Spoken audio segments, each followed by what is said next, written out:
A judge gave R. Lee Ermey two options, prison or the Marines. He picked the Marines. 4 decades later, he was one of the most beloved figures on American television. The justice system has never been given enough credit for that. Ermey spent 8 seasons on the History Channel, answering viewer questions about bazookas, flamethrowers, medieval crossbows, and the structural weaknesses of watermelons. He did it with the full authority of a man who had actually been to Vietnam, actually drilled Marine recruits, and actually bled for the rank on his collar. Fire!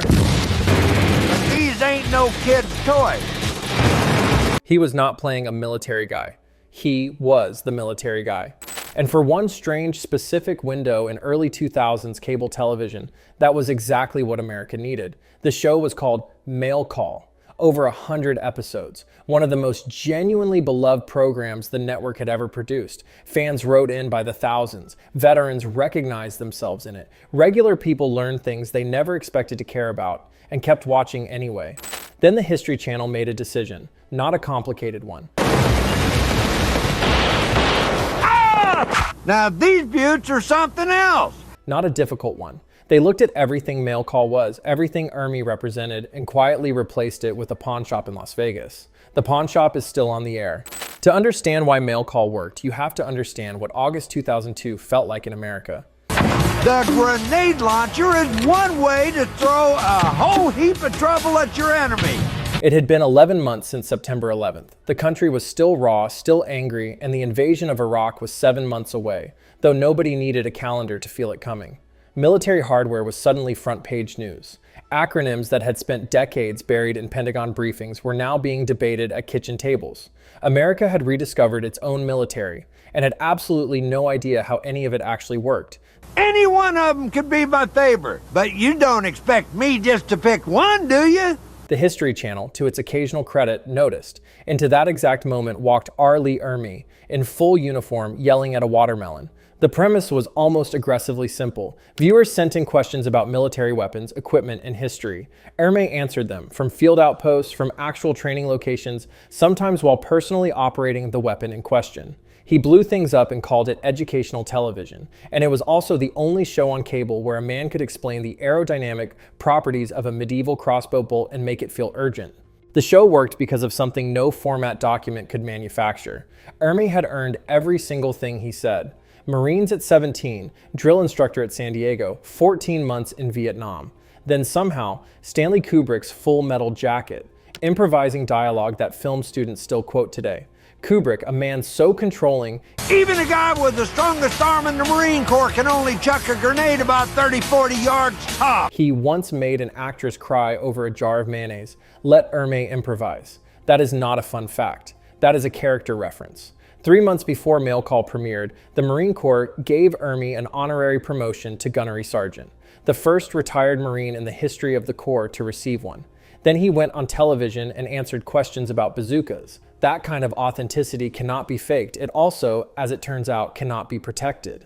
Here's the thing about building a show around a cultural moment. Cultural moments end. And when they end, cable networks do not wait around to grieve. This is a trebuchet.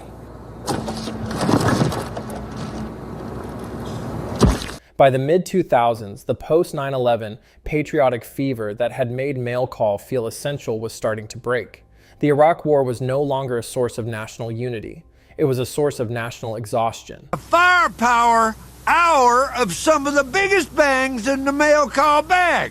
The audience for a cheerful veteran explaining how rockets work was shrinking, and the History Channel, never an organization known for patience, was already looking for the exit. They found it in a truck. Ice Road Truckers premiered in 2007. People watched. Then Axemen in 2008, men with chainsaws doing logging on television. People watched that too. Then in 2009, the same year Mail Call aired its final episodes, Pawn Stars launched and became one of the highest rated shows in the network's history. But that's not what this contraption was designed to do. The formula was embarrassingly simple. Regular people doing blue-collar jobs, edited to feel like life-or-death drama, with no historians, no experts, and absolutely no one explaining the mechanical difference between a bazooka and a recoilless rifle. Cheap to make, easy to watch, impossible to argue with if all you care about is what the advertisers are paying. The History Channel had discovered something its own name had been lying about for years. Their audience did not actually want history. Avijay.com. How far will this thing shoot? They wanted drama.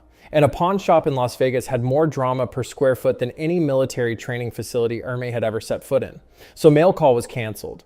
Not with a send-off, not with a retrospective, not with so much as a press release acknowledging that they were discontinuing one of the most authentic programs they had ever aired. It just stopped. Over 100 episodes, 8 seasons. For you guys who do, this little sucker is their best friend. Thousands of viewer letters gone with the quiet efficiency of a network that had already moved on before the decision was officially made. They did give Ermey one more shot. Lock and Load with R. Lee Ermey premiered in 2009, a single season built around a more scripted format covering the historical development of military weapons. It was competent, it was professional, it had none of the spark that had made Mail Call worth watching, because the spark had always come from Ermey responding to real questions from real people, not from a production team deciding in advance what a drill instructor was allowed to find interesting. It did not get a second season, which meant that R. Lee Ermey, Vietnam veteran, Golden Globe nominee, a man the Marine Corps had promoted out of retirement, had officially been replaced by a guy in Las Vegas lowballing people on their grandmother's jewelry. Progress. And then it got personal. Ermey had moved into voice work, Geico commercials. Everybody ready to go? Yeah. All right. Let's go. Steady, reliable, the kind of gig that keeps a career ticking over between bigger projects. Then he appeared at a Marine Corps Reserve Toys for Tots event, said something critical about the Obama administration, and discovered that corporate America has a very specific threshold for how much political opinion it will tolerate from its spokespeople. Geico dropped him. Or more precisely, Geico told Fox News that they had not dropped him. They had simply, and this is the actual phrasing, moved on, which is the kind of sentence that has a precise legal meaning of nothing while communicating everything. A man who survived Vietnam, survived Stanley Kubrick, and survived 8 seasons of cable television had met his match in a gecko. Ermey was not subtle about what he believed had happened. I said something unsavory about the administration, he told interviewers, and even though I'd voted for him the first time, I got blacklisted. The most no-nonsense man on American television, brought down by a car insurance company that decided he was too much of a liability. Somewhere, a watermelon got the last laugh. Back at the History Channel, the reinvention was proceeding at full speed and with remarkable shamelessness. In 2 or 3 round bursts, or fully automatic rock and roll. Senator Chuck Grassley of Iowa, a United States senator, a man with presumably more pressing things on his agenda, was so offended by the network's programming direction that he went on Twitter in 2012 to personally demand they change their name. Not a letter, not a speech, a tweet directed at a cable channel about historical accuracy. The History Channel had become the kind of cultural embarrassment that attracts senatorial tweets. The animated series Gravity Falls handled it more efficiently. You asked for it, you got it. An entire 48-hour marathon of ghost harassers on the Used to Be About History channel. Be strong, Bladder. We're not gonna move till sunset. They produced a fake in-show advertisement for a fictional network called the Used to Be About History channel, currently airing a 48-hour marathon of something called Ghost Harassers. It was a joke. It was also the most accurate description of the network's programming strategy published that year by any outlet in any format. And here's the detail that ties all of it together. The History Channel had officially dropped "the" from its name in 2008, rebranding from the History Channel to simply History. A small change, a branding decision, the kind of thing that sounds meaningless until you realize that even the network's own lawyers had apparently decided the definite article was no longer something they could defend in good conscience. Mail Call had premiered on a channel that called itself the History Channel because it aired history. It ended on a channel that couldn't even commit to the word "the." Here is the uncomfortable truth about Mail Call. The History Channel never deserved it. Not because the network was incompetent.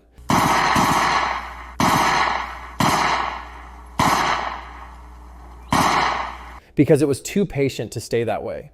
A channel that had spent years broadcasting serious military history eventually looked at its own programming slate, looked at its balance sheet, and decided the problem was the serious military history. The show was built entirely around one man's authenticity. Ermey was not a format. He was not a concept that could be rebooted with a different host, retooled for a younger demographic, or spun off into a franchise. He was a Vietnam veteran who had drilled Marine recruits and improvised dialogue for Stanley Kubrick. And there is not a long list of people you can call when that particular position becomes vacant. Now you can find nearly 24 different variations. It's the beauty of a weapon. Mail call without Ermey was not mail call. It was just a man in a tent talking about guns, which is a description that fits approximately 40% of YouTube at any given moment. But the deeper problem was not Ermey. It was the network he worked for. The History Channel's entire identity in 2002 was built on a promise that history was interesting enough to watch on its own merits.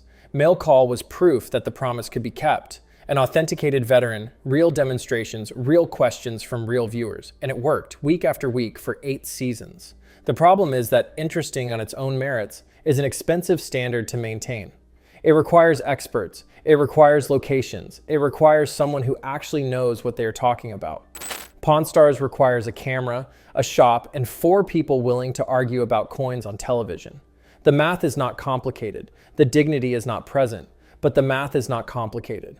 What the History Channel discovered, and what every network eventually discovers, is that authenticity does not scale. You cannot manufacture another R. Lee Ermey any more than you can manufacture another Johnny Carson or another Anthony Bourdain. What you can manufacture, cheaply and infinitely, is conflict, disagreement, the manufactured tension of a man who wants $300 for his grandfather's watch and a man who will only offer $80. That is not history. That is not education. That is barely television. Out of automatic weapons. Getting some trigger time is just one of the perks of being the gunny. But it gets the numbers, and in cable television, the numbers are the only argument that has ever won a budget meeting.